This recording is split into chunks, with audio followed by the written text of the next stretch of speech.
Today, many modern scientists arguing that human brain is not capable of doing two things at the same time.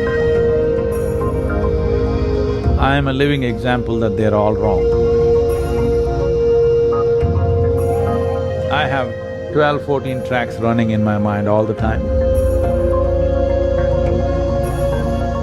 Intellect is only the surface aspect, it is a veneer.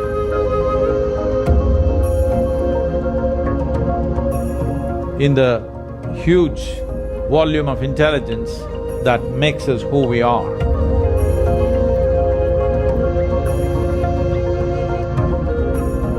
If you look at the evolutionary dimension of life upon this planet,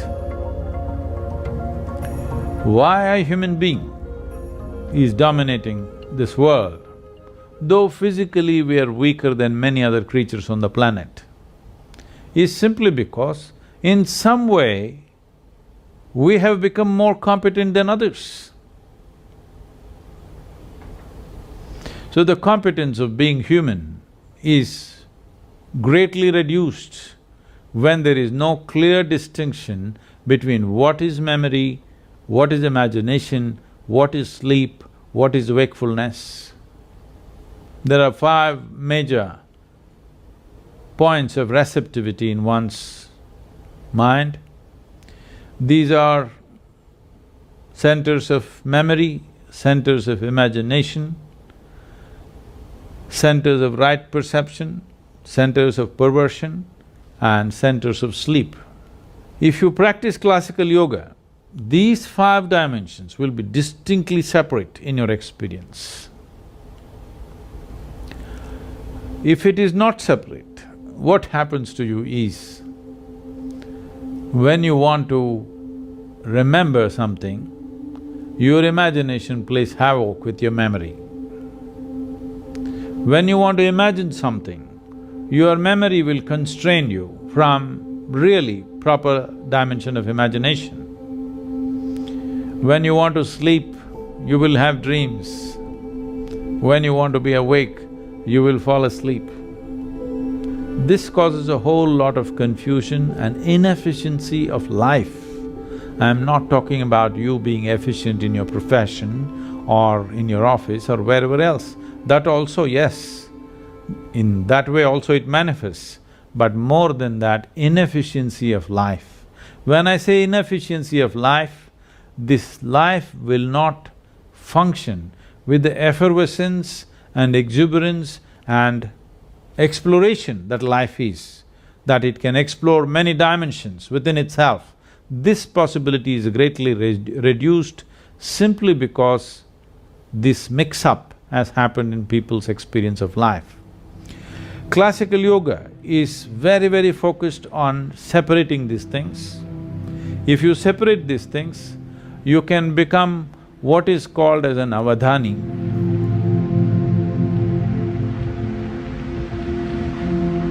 In ancient times, there were many people, today there are a few. Some of them are called ashtavadhanis, which means they have 8 types, 8 capabilities. That is, at a single moment, at a given moment, they can perform 8 different actions. Like they can compose poetry, at the same time, they can do a very complex mathematical problem. At the same time, they can smell perfumes and decide which is which. At the same time, they can taste many things and say whatever they have to say about it. At the same time, they can do many things like concerning with all the 5 senses of seeing, hearing, smelling, tasting and touching. Many actions they can perform at the same given time. 8 type of actions. If you can perform, you are called an ashtavadhani. If you can perform 10 types of actions, you are called a dashavadhani. If you can do 100 types of actions, you're called a shatavadhani. If you can do 1,000 types of actions, you're called a sahasravadhani. Sahasravadhanis have been very, very rare. People say that Agastya Muni was a Sahasravadhani, that means he could do 1,008 things at the same time. So these Avadanis are not just legend, there have been many in the past which are well-recorded incidents. Vidyapati in Andhra Pradesh was a Dashavadani. Through him, an entire culture of Dashavadanis developed in Andhra Pradesh. Even today in the villages of Andhra Pradesh, there are Ashtavadanis and Dashavadanis in quite a good number. Siddhachandra was a Shatavadani. He performed 100 types of actions under the scrutiny of Akbar's court, the Emperor Akbar's court. And he was honored for this and given the title of Shatavadani because he performed 100 functions. And in modern times, there have been people who have performed 100 different actions, like Ravichandra Bai, who was a Gujarati Jain, who is a Shatavadani. Tirukural Ramakanaga Subramaniam was Shodasavadani, that means he performed 16 actions at a time. These are all documented incidents, but there are many others who come from certain tribes who've been doing this. It used to be a common thing in India that people would come and set up a small situation in the village where a few hundred people gather and they would perform many actions at the same time which look quite miraculous. But this is just to demonstrate the capacity of human memory, because human memory is not limited to articulate memory that we are talking about.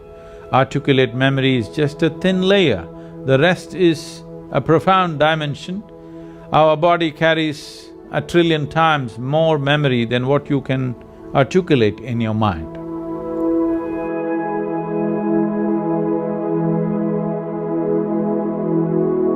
Today, there are many modern scientists, unfortunately, arguing that human brain is not capable of doing two things at the same time. You can do it best only if you do one thing at a time.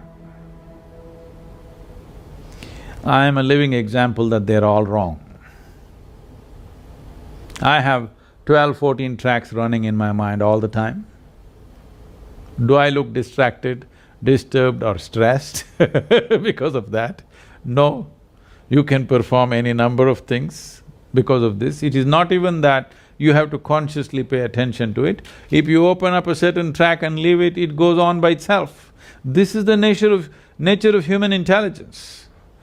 You are not sitting here and conducting your renal functions or your liver functions or your spleen working or not. You're not doing this. Aren't all these many things happening at the same time?